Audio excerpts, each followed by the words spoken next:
O BTLG11 acaba de lançar sua 13ª emissão de cotas e pretendem captar no mercado cerca de 1,5 bilhão de reais. E se isso acontecer, ele vai se tornar o segundo maior fundo de logística do Brasil, perdendo apenas para o HGLG11.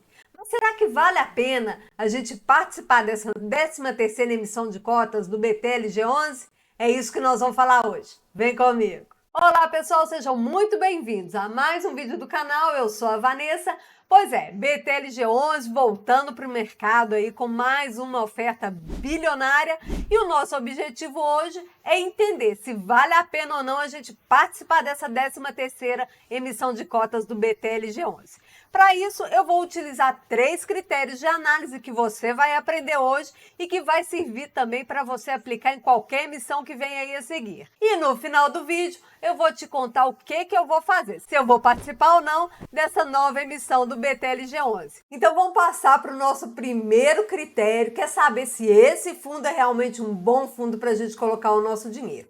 Eu vou fazer uma análise dos pontos principais que você também vai poder utilizar para qualquer outro fundo que você tiver interesse em colocar em carteira. Eu tenho certeza que você vai sair daqui na frente de muita gente que já está no mercado. O BTLG11 ele existe desde 2010, ele é gerido e administrado pelo BTG Pactual, que vem fazendo um trabalho muito interessante de gestão, trazendo bons resultados para o fundo. Ele é um fundo do tipo tijolo, que tem imóveis reais no seu portfólio, e esses imóveis são, na sua maioria, galpões logísticos, que são aqueles imóveis que as empresas utilizam, como a Amazon, Mercado Livre, Açaí, para guardar suas mercadorias e distribuir quando necessário. O fundo hoje é o 3º maior fundo de logística do Brasil e seu patrimônio está avaliado em 2,80 bilhões de reais. Hoje ele tem 22 imóveis em sua carteira e uma vacância muito pequena, ou seja, os imóveis que não estão locados são apenas 2% do seu patrimônio. Mas é importante agora a gente entender quais são esses imóveis e como eles estão distribuídos dentro do portfólio do fundo. Então, para isso, eu vou puxar o relatório gerencial que saiu agora dia 5 de janeiro para nos ajudar. E olhando a carteira do BTLG11, a gente viu que ele tem 22 imóveis e ele tem uma área bruta locável de mais ou menos 700 mil metros quadrados. Isso porque nós não estamos considerando a compra que ele realizou de mais 3 imóveis e que foram concluídos agora em dezembro, que mais para frente eu mostro para vocês. Vamos considerar sem esse cálculo desses 3 imóveis que vão entrar no portfólio e já devem constar do próximo relatório que vai sair agora em fevereiro. Então, considerando o relatório de janeiro, o que a gente vê? Que há uma concentração dos imóveis, 82% da área bruta locável está em São Paulo. E apesar de ter essa concentração de localidade, o fundo ele é muito diversificado na quantidade de imóveis e na quantidade de inquilinos. Então, se a gente analisar o que cada imóvel representa de receita para o fundo, a gente percebe que o Mauá é o que tem maior representatividade. Hoje, ele é responsável por 14% da receita de locação do fundo, seguido pelo BTLG Jundiaí, que é responsável por 12% da receita. Isso quer dizer, gente, que se o fundo tiver algum problema com um desses imóveis, a sua receita não vai ficar comprometida, porque está muito bem pulverizada essa relação receita e quantidade de imóveis. E a maioria, como eu já disse, dos imóveis é multi-inquilinos. Então, além de ter uma quantidade grande de imóveis, esses imóveis, eles são divididos, né? Vários inquilinos utilizam ali em conjunto do mesmo galpão, que ajuda também a pulverizar ainda mais essa receita. E essa diversificação também está presente na quantidade de locatários. Hoje o fundo tem 54 locatários. Entre esses locatários, a gente tem a Coca-Cola, temos a BRF, Braskem, Ambev, Mobile, Alpargatas, Natura e vários outros aí que são de excelente qualidade. Mas se a gente olhar o quadro de locatários, nós temos que a Ambev, ela representa apenas 9% da receita do fundo, ou seja, a receita também está muito bem pulverizada entre esses inquilinos do fundo. E é a mesma situação dos imóveis. Se um desses inquilinos resolver sair ou der algum problema, o fundo ele não vai ficar numa situação delicada, ele não vai ficar prejudicado, ele vai continuar tocando a vida ali e distribuindo bons dividendos para os seus acionistas. Então, a diversificação de inquilino, diversificação de imóveis é muito importante para um fundo. Tão importante quanto a qualidade desses imóveis e desses inquilinos. Outro ponto importante é ver como estão sendo fechados esses contratos. Quando aparece num relatório gerencial VALT, isso quer dizer que ele está te mostrando como que está a média de vida desses contratos. No caso do BTLG11, a média de vida está em quase 5 anos. E 65% desses contratos vão encerrar em 2027. E durante esse período vão haver sim vencimentos e revisionais. Em 2024, 19% deles vai entrar nessa situação. E com relação ao reajuste, o indexador utilizado na maioria dos contratos, em 86% deles, é o IPCA, que é uma coisa boa porque a maioria então fica protegida da nossa inflação. O tipo de contrato que é realizado fica mais ou menos meio a meio, 44% são atípicos e 56% são típicos. E uma coisa muito boa dos contratos do BTLG11 é que as multas são extremamente pesadas. Olha só, 44% dos contratos atípicos, se o inquilino tiver nessa modalidade e quiser sair antecipadamente do imóvel, ele vai ter que pagar todos os aluguéis restantes. Então, a multa é pelo saldo remanescente, é o que falta para ele pagar até o término do contrato. Já para os contratos típicos, aqueles locatários que resolverem sair antes de terminar o contrato, 15% deles vai ter que pagar de 13 a 18 aluguéis, 34% de 4 a 12 aluguéis e apenas 5% de 3 aluguéis. Então, a gestão foi muito diligente com relação às garantias contratuais. E agora nós vamos para um assunto muito polêmico que é relacionado à dívida do fundo, a alavancagem do fundo. Para quem já me segue aqui no canal sabe que eu não gosto de fundo alavancado, mesmo que faça parte da estratégia do fundo para crescimento. Eu sei que tem muito fundo aí, principalmente os de shopping, tá? Que tem 40, 30, 40% de alavancagem. Eu acho um risco desnecessário.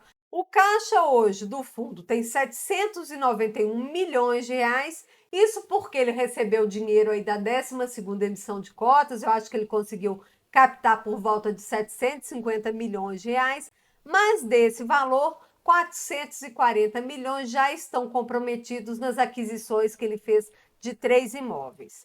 Ele está com uma alavancagem de 167 milhões de reais, que equivale aí a mais ou menos 5,3% do valor do fundo. E como caixa livre, ele tem 184 milhões de reais, que para um fundo que tem um patrimônio de 3 bi, não é quase nada, né? Então vamos dar uma olhada um pouco mais de perto nessas dívidas, nessa alavancagem. O fundo tinha 4 CRIs para pagar, porém agora em dezembro ele aproveitou essa 12ª emissão e fez a quitação da última CRI que ele tinha indexada ao CDI. Ele pré-pagou aí o valor de 60 milhões de reais e não houve multa.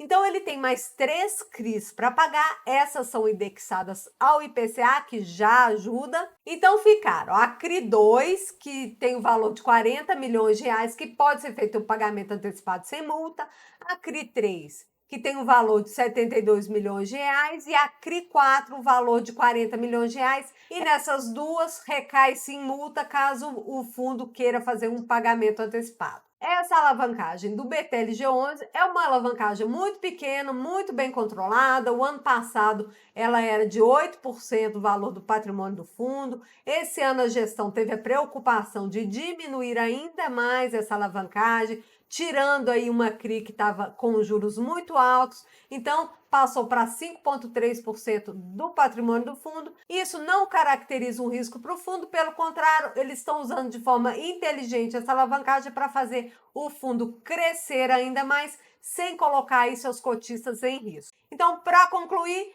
nós temos um fundo que vem crescendo com os anos e vem distribuindo bons dividendos na média aí de 8 a 9% ao ano. Um fundo que não oferece risco, uma vez que é muito bem gerido, tem bons imóveis, bons inquilinos, mas precisamos ficar de olho na alavancagem sempre. Lembrando que isso aqui não é uma recomendação nem de compra, nem de venda de nenhum ativo. E vamos passar para o nosso segundo critério de análise, que é ver se esta oferta vai nos trazer alguma vantagem financeira. Para nos ajudar nessa análise, vou puxar o site da ONU, vou deixar linkado aqui embaixo, que é um site muito bom que reúne todas as informações dessa 13ª emissão de cotas do BTLG11. Vamos começar analisando o preço dessa oferta, que está condizente com o valor patrimonial, que é de R$ 98,17. Porém, gente, o BTG pesou na mão e está cobrando uma taxa de R$ 3,48 para ele administrar essa oferta. Isso equivale a 3,54% do valor da emissão. E com essa taxa, o preço da emissão sobe para R$ 101,65. Se a gente considerar que hoje o valor de mercado da cota do BTLG11 está em R$ 102,44, o que nós vamos ganhar comprando cotas nessa emissão vai ser um desconto de 0,78%, menos de 1% aí de desconto. Muita gente vem reclamando dessa alta taxa aí que o BTG está cobrando, porém participa da emissão. Então, se você não concorda com essa taxa, a melhor forma de protesto é não participar, porque isso diminui a procura e nas próximas emissões, com certeza, se a procura ficar muito aquém, o BTG ele pode sim revisar essa política de taxas que ele vem fazendo e que realmente são exorbitantes. Então, se você não concorda, não adianta ficar de mimimi, basta não participar. Se você já é cotista do fundo do BTLG11, você tem o direito de preferência na proporção de 41,43%. Isso significa que se até a data de corte, que foi no dia 30/1 de 2024, você tinha 10 cotas do fundo, você tem um direito de preferência a 4 cotas. Se você tinha 100 cotas, direito de preferência a 40 cotas e assim por diante. E é aqui que gera muita confusão, porque muitos cotistas, eles compram o direito de preferência achando que estão comprando uma cota com desconto. Acabam não exercendo esse direito de preferência e perdendo todo aquele dinheiro. Porque o direito de preferência, ele tem hora para começar e hora para terminar. Se você não exerce, o dinheiro que você colocou ali some junto com esse período. E para facilitar, imagine esse direito de preferência como qualquer ativo. Você pode comprá-lo e vendê-lo na bolsa e ele tem o final 12. Então, o do BTG vai ser o BTLG 12. Então, quando você identificar esse 12 no final, você está comprando um direito de preferência e não um direito à cota. Para comprar e vender esse direito de preferência, você tem o período do dia 1/2 de 2024 até o dia 9/2 de 2024. E esse período de preferência vai até o dia 15/2 de 2024. Para você que não é cotista, você pode participar dessa emissão até o dia 26/2 de 2024, que é quando ela se encerra. E agora nós vamos passar para o critério mais legal, que é saber para onde que eles vão direcionar esse dinheiro, que imóveis que eles vão comprar. Então eu vou puxar o prospecto da oferta e nós vamos no estudo de viabilidade. Então aqui a gente vê 2 cenários diferentes. Um que são negociações mais avançadas e outro que eles ainda estão começando as negociações. E não tem nada fechado ainda, tá, gente? Estamos em negociação. Até mesmo porque nem se encerrou essa 13ª emissão, então ele nem sabe quanto que vai ter em caixa. Mas, a princípio, já estamos com uma diligência avançada de 3 imóveis, um em Guarulhos, um em Embu e outro Parque Novo Mundo. Essa negociação está girando em torno aí de 400 milhões de reais. São ativos que vão manter um padrão AAA e eles estão falando que vão conseguir uma rentabilidade aí, um cap rate de 9%. Já no segundo cenário, pasmem, eles estão negociando aí 13 ativos. Isso praticamente vai dobrar o tamanho do fundo, porque a área bruta locável vai aumentar em 750 mil metros quadrados. E o valor da negociação está girando em torno de 2,6 bilhões de reais. E será que eles não estão dando um passo maior que a perna? Então agora vamos considerar que todos esses cenários vão acontecer na integralidade. Eles vão comprar esses 3 imóveis de 400 milhões e vão comprar mais esses 13 imóveis no valor de 2,6 bilhões. Como que ficaria o caixa? Hoje, o fundo tem 353 milhões em caixa, só que 200 milhões eles estão para reservas e provisões e 167 milhões está para pagamento de CRI. Então, depois que ocorrer essa emissão, e eles estão entendendo que vão captar no mínimo 1,2 bilhões de reais, como que vai ficar?